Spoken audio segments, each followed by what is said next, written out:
प्रमुख संत व संप्रदाय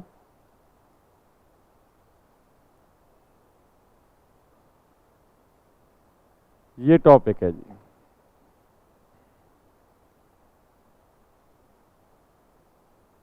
हाँ भाई, इस टॉपिक में मैंने लास्ट में क्या कराया? अच्छा अच्छा, चलो हम कुछ ऐसे संत भी हैं जिनसे संप्रदाय जुड़े हुए हैं, उन संतों का यहाँ अध्ययन कर लेते हैं। ठीक भाई, तो उसी क्रम में एक संत का नाम आता है संत पीपा। ऐसा नहीं है कि आगे चल करके देखो चाहे संत शिरोमणि मीराबाई पढ़ाई जाएंगी या अन्य संत पढ़ाए जाएंगे, कुछ संत ऐसे भी हैं जिन्होंने संप्रदाय की भी स्थापना की, यानी संप्रदायों का आगे भी उल्लेख हो सकता है। ठीक भाई, ये बात विशेष ध्यान रखना। हाँ जी, आप पूरा ध्यान लगाओ। ठीक, संत पीपा नाम सुना होगा? ठीक भाई, जानते हैं इनका जन्म कहाँ हुआ? गागरोन। कहाँ है गागरोन? गागरोन दुर्ग झालावाड़ में जन्म हुआ। ये राज परिवार से थे, एक ऐसे संत जिन्होंने अपना राजपाट त्याग दिया था। कौन हुए? संत पीपा। एक्चुअली संत पीपा को पीपा नाम दिया था रामानंद जी ने। रामानंद जी के शिष्य हुए हैं, उन्होंने ही पीपा नाम दिया था। बाकी वास्तविक नाम इनका या बचपन का नाम इनका प्रताप था। इनके पिता का नाम 14 से 25 में गागरोन दुर्ग झालावाड़ में जन्म हुआ था। पिता का नाम कुड़वाराम। क्या नाम? कुड़वाराम। ना इतने राम से ही काम चला लो, कुड़वाराम। हाँ, और माता का नाम था लक्ष्मीवती। क्या नाम था?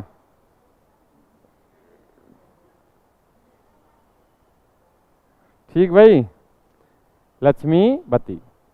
हम बात करें आगे तो इनका वंश ये खींची चौहान थे।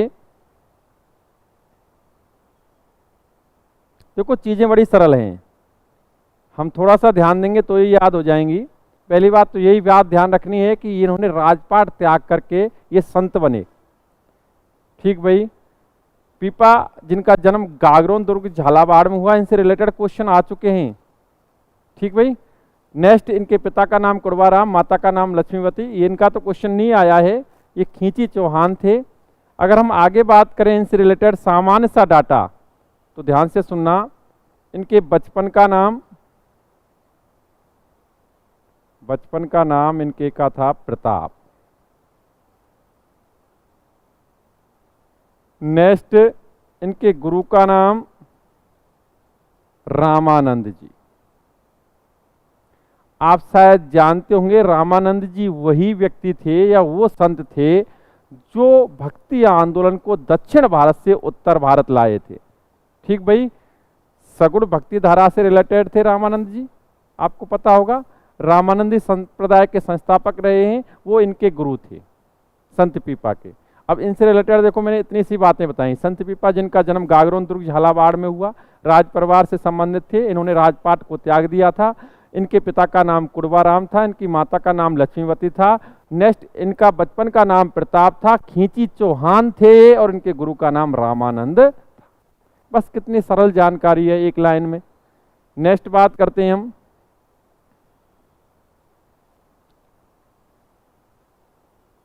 दर्जी समुदाय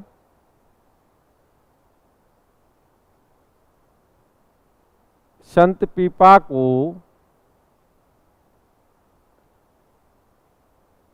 को अपना आराध्य देव मानता है।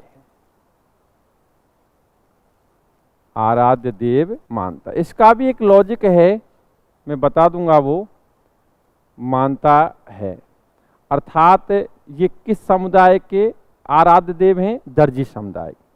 दर्जी समुदाय किस संत को अपना आराध्य देव मानता है? संत पीपा को। ठीक भाई, रामानंद जी ने इनको दीक्षित किया।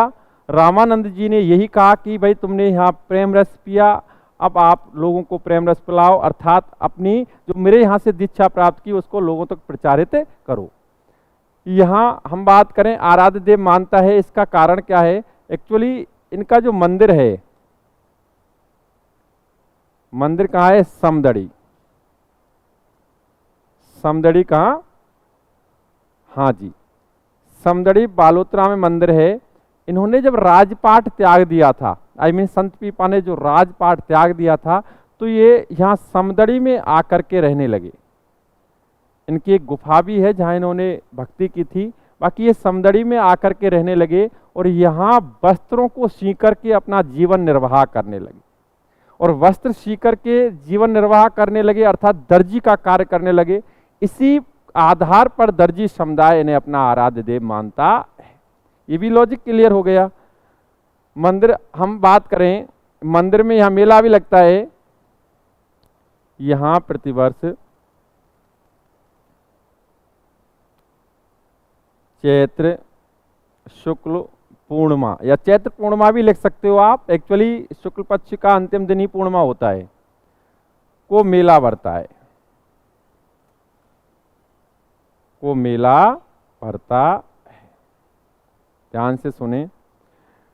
नेक्स्ट बात करें, इन्होंने संत पीपा ने, इन्होंने गौरक्षार्थ फिरोज शाह तुगलक से युद्ध किया था, युद्ध किया था। देखो इस प्रकार के क्वेश्चन तो आप इससे पूर्व भी पढ़ चुके हो लोक देवताओं के संदर्भ में। लोक देवताओं के संदर्भ में आपने पढ़ा था, संत वो क्या कहते हैं, लोक देवता पाबू जी ने किस आक्रांता से युद्ध किया था? पाबू जी ने जिंद्रा में, मुस्लिम आक्रांता की बात कर रहा हूं, दूधा सुमरा मुल्तान का। हाँ जी, बिल्कुल सही कहा, दूधा सुमरा, मुल्तान का सुल्तान दूधा सुमरा। नेक्स्ट बात करें तो गोगा जी ने किस मुस्लिम आक्रांता से युद्ध किया था? हाँ जी। नेक्स्ट आप बात करें तो मल्लीनाथ जी ने किससे युद्ध किया था? मालवा के सूबेदार या मालवा के शासक निजामुद्दीन से। कोई बात नहीं है, आप लोग सब याद आ जाएगा और याद होगा भी आप लोगों को। ऐसे ही यदि हम बात करें, संत पीपा ने किस मुस्लिम आक्रांता से युद्ध किया था गायों की रक्षार्थ? फिरोज शाह तुगलक से। नेक्स्ट बात करते हैं, संत पीपा की गुफा कहाँ है? टोड़ा ग्राम। कौन सा जिला? केकड़ी। हाँ जी। नेक्स्ट बात करें तो संत पीपा की छतरी, ये क्वेश्चन एग्जाम में आया हुआ है। संत पीपा की छतरी कहाँ स्थित है? बिल्कुल सही बताया। क्या बताया भाई? बिल्कुल सही आंसर, छतरी गागरोन दुर्ग में, गागरोन दुर्ग झालावाड़। ये क्वेश्चन आया हुआ है, बहुत ही सरल क्वेश्चन है इनसे रिलेटेड। हम अगर संतों के संदर्भ में बात कर रहे हैं तो संत पीपा का यहाँ अध्यापन में करा रहा हूँ। संत पीपा के अध्यापन के दौरान मैंने कुछ बातें संत पीपा से रिलेटेड बताई।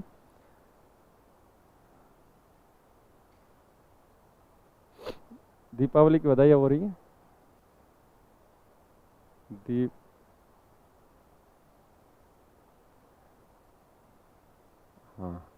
हाँ जी, ध्यान से सुने। ये सामान्य सी बातें मैंने संत पीपा के संदर्भ में बताया। संत पीपा जिनका जन्म कहाँ हुआ था? गागरोन दुर्ग में। संत पीपा के पिता का नाम क्या था? कुड़बाराम। माता का नाम लक्ष्मीवती। वंश क्या था? खींची चौहान। इनके गुरु का नाम, इनके बचपन का नाम। नेक्स्ट बात करें तो दर्जी समुदाय किस संत को अपना आराध्य देव मानता है? संत पीपा का मंदिर कहाँ स्थित है? जिस मंदिर में मेला कब भरता है? नेक्स्ट बात करें तो संत पीपा की गुफा कहाँ स्थित है? संत पीपा की छतरी कहाँ स्थित है? संत पीपा ने किस मुस्लिम आक्रांता से गायों की रक्षार्थ युद्ध किया था? फिरोज शाह तुगलक से।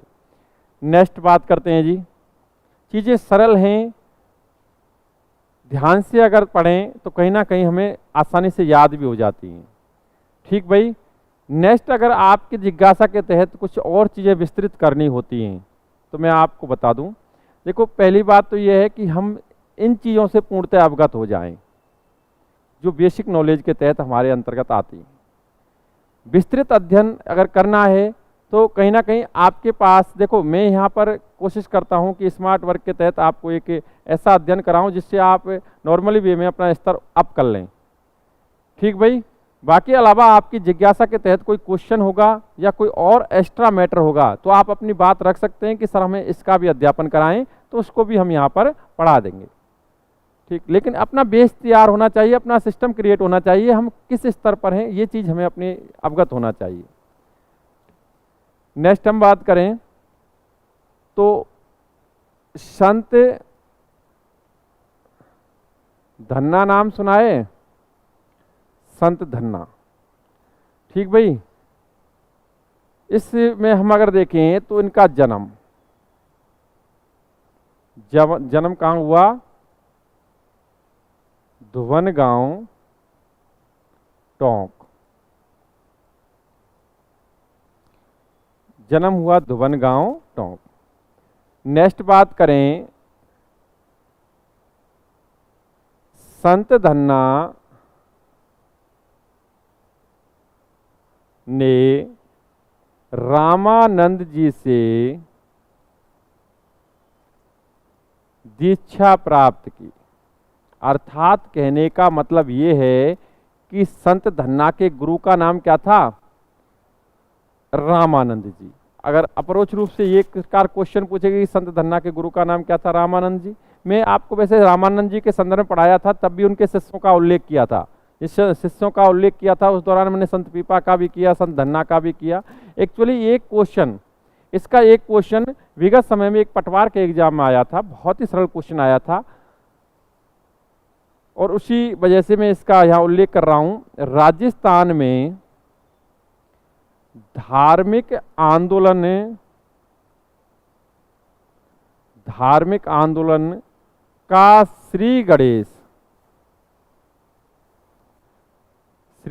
किया, तो आंसर आता है संत धन्ना।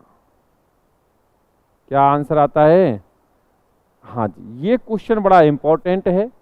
राजस्थान में धार्मिक आंदोलन का श्री गणेश किसने किया या धार्मिक आंदोलन प्रारंभ किसने किया, तो आंसर संत धन्ना आता है, जिनका जन्म धुवन गांव टोंक में हुआ था और ये रामानंद जी के शिष्य थे। बस इतना सा नॉर्मली बेसिक नॉलेज ध्यान रखनी है। अगर हम देखें संतों के संदर्भ में और भी बहुत सारे संत आएंगे। आपने एक नाम सुना होगा, संत शिरोमणि मीरा।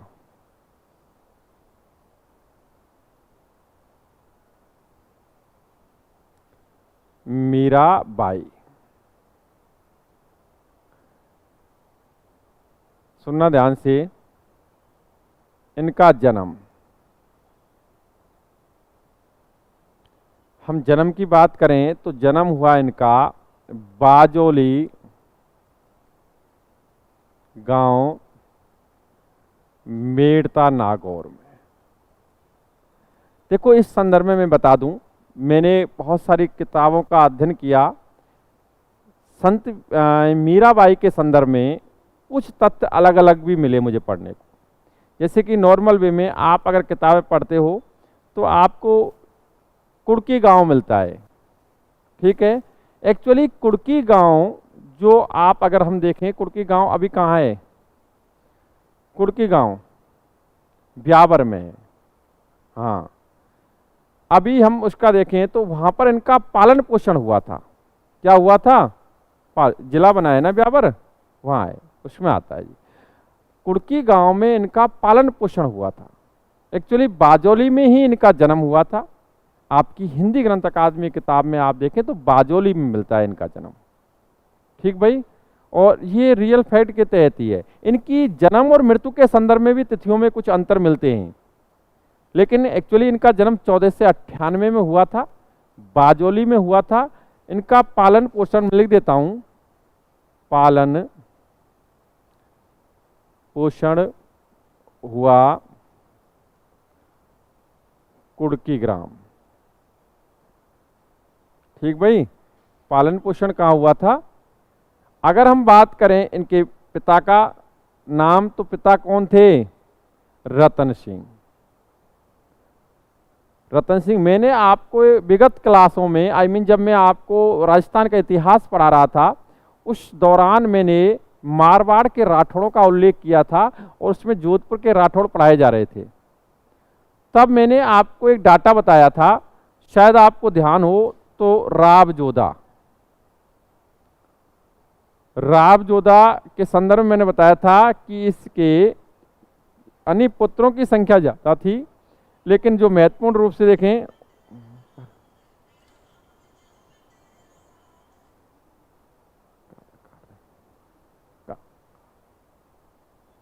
महत्वपूर्ण रूप से देखें तो इसका सबसे बड़ा पुत्र था राव सातल। समझना, चीजों को बहुत सरल है, चीज कनेक्टेड है। राव सातल। एक इसका पुत्र था राव दूधा, मैंने कहा, और इसका पांचवा पुत्र था राव बीका। पांचवा पुत्र कौन था, राव बीका। ये राव बीका, देखो राव जोधा के संदर्भ में आप पढ़ते ही हो, कई सारे क्वेश्चंस आपको पढ़ने को मिल जाते हैं, चाहे जोधपुर की स्थापना करना, चाहे मेहरानगढ़ दुर्ग का निर्माण करवाना, चाहे अन्य तत्व हों, चाहे आवल बावल की संधि करना। हम बात करें, राव जोधा ने अपने बड़े पुत्र राव सातल को अपना उत्तराधिकारी घोषित किया था। राव सातल शासक बना था। और राव सातल के संदर्भ में यदि हम देखें, 1492 में आप देखा इसकी मृत्यु हुई, 1489 से 1492 इसका शासनकाल पढ़ा जाता है। राव सातल के संदर्भ में एक सबसे महत्वपूर्ण क्वेश्चन बताया था मैंने, घुड़ला त्योहार बताया था। घुड़ला त्योहार कब मनाया जाता है, चैत्र कृष्ण अष्टमी को, यानी वास्योड़ा के दिन। कोई दिक्कत नहीं। हम देखें यहाँ पर तो राव सातल उत्तराधिकारी बना, सेटल हो गया। राव दूधा की बात करें तो राव दूधा को उस समय दी थी मेड़ता की जागीर। कहाँ की जागीर दी, मेड़ता की जागीर। राव बीका सेटल हो गया था। राव बीका ने बीकानेर नगर की स्थापना की। 1488 ईस्वी में करणी माता के आशीर्वाद से बीकानेर नगर बसाया। बीकानेर रियासत की स्थापना करने के बाद 1465 में की थी। ठीक भाई, इस बीका के संदर्भ में और भी तत्व आपको पढ़ने को मिले थे, आप पढ़ चुके हो बीकानेर के राठौड़ भी। मेड़ता की जागीर मिली। राव दूधा के मैंने दो पुत्रों का उल्लेख किया था, एक बीरमदेव और एक रतन सिंह। और रतन सिंह की पुत्री का नाम क्या, मीरा। क्या नाम, मीरा, मीराबाई। ठीक भाई, ये डाटा थोड़ा अलग है, ध्यान रखना। ये मैं बता रहा हूं, मीराबाई, मैंने उस समय बताया था कि इस बीरमदेव के दो पुत्र हुए, एक तो जयमल और एक आस सिंह। जयमल और आस सिंह। और आस सिंह का एक छोरा हुआ था वीर कल्लाजी। वीर कल्लाजी लोक देवता के रूप में पढ़े जाते हैं। विगत क्लास में वीर कल्लाजी आप पढ़ भी चुके हो। 4 हाथों वाले लोक देवता या शेषनाग का अवतार। चीजें कनेक्टेड हैं, हम याद रख सकते हैं रफली आराम से। रतन सिंह की एक पुत्री हुई मीरा बाई, जिसके संदर्भ में मैं पढ़ाने जा रहा हूँ। रतन सिंह इसके पिता थे। रतन सिंह की पुत्री मीरा बाई, और ये वीर कल्लाजी की क्या थी, बुआ। क्या थी, बुआ। ठीक भाई, हम बात करें मीराबाई की तो पिता रतन सिंह, माता का नाम यदि हम देखें तो माता थी कुबरी बाई, या फिर आप अगर देखें तो बाई कुंवर भी इनका नाम मिलता है। कुबरी बाई या बाई कुंवर। ठीक भाई, ये नाम भी मिलता है। नेक्स्ट, मीरा के बचपन का नाम पता होगा सभी को। बचपन का नाम क्या था, मीरा के बचपन का नाम पैमल। पैमल, क्या नाम था, पैमल। इनके गुरु का नाम बताएगा कोई मुझे। हाँ जी, बहुत अच्छी बात। देखो, इसमें इनके गुरुओं के नाम की बात की जाए तो प्रारंभिक जो गुरु बनाया इन्होंने, वो बनाया चंपा जी को। ठीक भाई, इनका धार्मिक गुरु रहा गजाधर जी। इनका आध्यात्मिक गुरु रहा, आध्यात्मिक गुरु वो है श्री परशुराम आचार्य जी।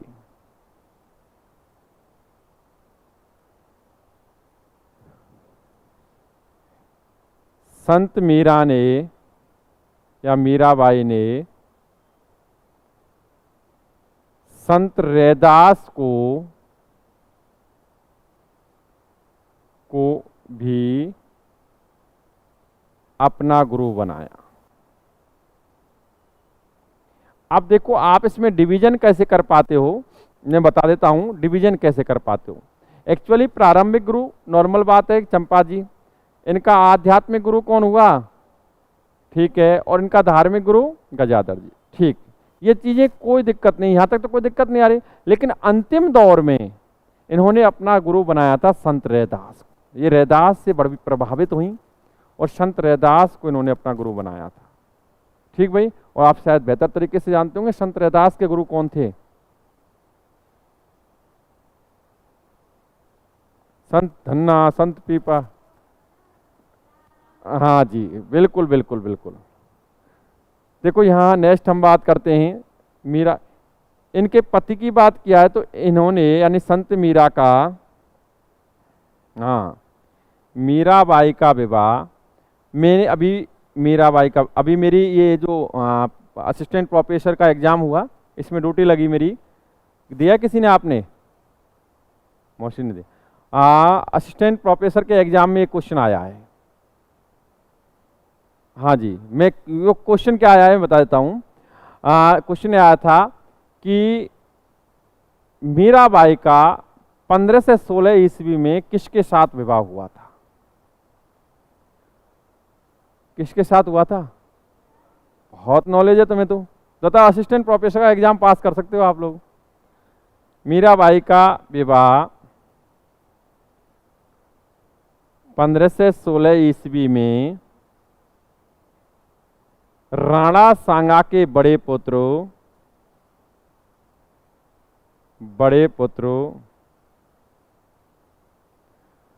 भोजराज के साथ हुआ।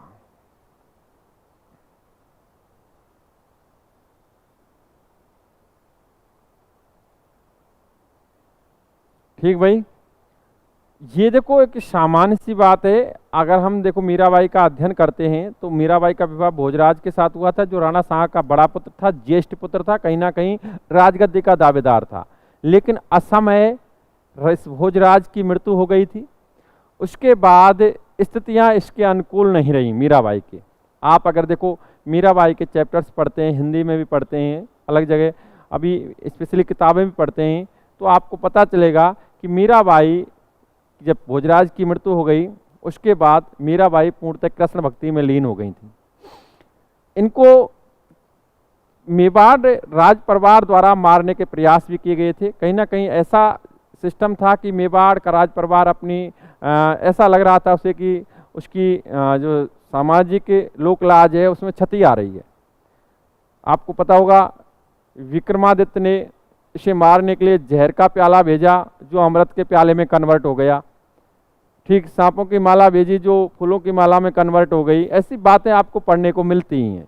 ठीक भाई, बाकी की उदय सिंह जब शासक बना था तो उदय सिंह ने तो एक शिष्टमंडल भेजा था। मीराबाई जो कि वृंदावन जा चुकी थी उस समय, अंतिम दौर में तो ये वहाँ चली गई रणछोड़ मंदिर डाकोर गुजरात में, लेकिन इन्हें बुलाने के लिए एक शिष्टमंडल भेजा था, लेकिन उन्होंने आने से इनकार कर दिया और पूर्णतः ये कृष्ण भक्ति में लीन हो गई थी। गुजरात के साथ हुआ। नेक्स्ट बात करें हम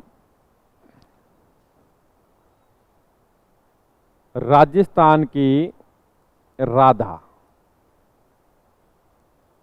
कौन कहलाती हैं? मीराबाई। राजस्थान की राधा किसे कहा जाता है? मीराबाई को। नेक्स्ट बात करें हम तो संत मीराबाई ने या इन्होंने दासी संप्रदाय की स्थापना की।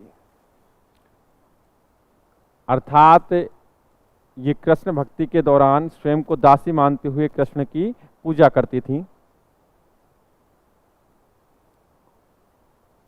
नेक्स्ट बात करें मीराबाई अंतिम समय में रणछोड़ मंदिर डाकोर गुजरात या द्वारका गुजरात में रहीं, जहां ये कृष्ण की प्रतिमा में विलीन हो गई। अर्थात ऐसी मान्यता है, एक्चुअली इनका जो ये प्रोसेस बताया जाता है कि रणछोड़ मंदिर में जो कृष्ण की प्रतिमा है उसमें विलीन हो गई, उसमें समा गई। ऐसा बताया जाता है कि 15 से 40 के लगभग ये प्रक्रिया हुई थी, लेकिन इस तिथि का कोई सत्यापन नहीं हुआ है कि ये कब समा गई। हम बात करें तो वहाँ पर ये भी एक मान्यता है कि वहाँ पर एक चुनरी का पार्ट निकला हुआ है। इस मंदिर की मूर्ति, जो कृष्ण भगवान की मूर्ति है, उसके मुख से चुनरी का पार्ट निकला हुआ है, इसके संदर्भ में बताया जाता है कि इसमें मीराबाई समा गई थी। बस मान्यताएं हैं संत और देवताओं के संदर्भ में। हम बस इतना कह सकते हैं कि ये क्वेश्चन कुछ जुड़े हुए हैं मीराबाई से, और भी इनसे जुड़े हुए तथ्य बताऊंगा, लेकिन पहले आपसे कुछ क्वेश्चन चर्चा कर लेता हूं मैं। ध्यान से सुनना। मीराबाई जिनका जन्म कहाँ हुआ था? बाजोली में। कहाँ हुआ था? बाजोली में। नेक्स्ट बात करें तो इनके पिता का नाम क्या था, इनकी माता का नाम, इनके स्वयं के बचपन का नाम पेमल, और इनका प्रारंभिक गुरु कौन थे? चंपा जी। इनके धार्मिक गुरु कौन थे? हाँ जी। नेक्स्ट बात करें तो इनके आध्यात्मिक गुरु संत रैदास भी इनके गुरु रहे। अंतिम दौर में संत रैदास की छत्री कहाँ स्थित है? संत रैदास की छत्री कहाँ है? संत रैदास मूलतः महाराष्ट्र के थे। अगर मैं यहाँ संत रैदास के संदर्भ में भी पढ़ाने लगूं तो इनका एक क्वेश्चन तो यही बनता है कि ये मूलतः महाराष्ट्र के थे। ठीक भाई। ये जाति से क्या थे? जाति से जाटव थे। ठीक। रामानंद जी के शिष्य थे और मीरा के गुरु बने। संत रैदास की छत्री कहाँ है? चित्तौड़। ठीक है। मीरा महोत्सव भी मनता है, आपको पता हो मीरा महोत्सव चित्तौड़ में आयोजित होता है, और मीरा महोत्सव चित्तौड़ में, वैसे महोत्सव अलग से बताए जाएंगे, मीरा महोत्सव चित्तौड़ में आश्विन पूर्णिमा को मीरा महोत्सव का आयोजन किया जाता है। कब? आश्विन पूर्णिमा को मीरा महोत्सव चित्तौड़। मीरा महोत्सव कहाँ मनाया जाता है? चित्तौड़ में। ठीक भाई। हम बात करें तो मीराबाई का विवाह किसके साथ हुआ था? भोजराज के साथ। कब हुआ था? नेक्स्ट बात करते हैं, राजस्थान की राधा किसे कहा जाता है, और राजस्थान बांगड़ की मीरा किसे कहा जाता है? देखो तो कितनी नॉलेज है तुम्हें। दासी संप्रदाय की स्थापना किसने की? नेक्स्ट, मीराबाई का अंतिम समय व्यतीत हुआ रणछोड़ मंदिर में, जहां ये कृष्ण की मूर्ति में ही विलीन हो गई। तो ये कुछ क्वेश्चन है, इनको आप पहले नोट कर लो, फिर हम आगे देखेंगे। नोट कर लो आप।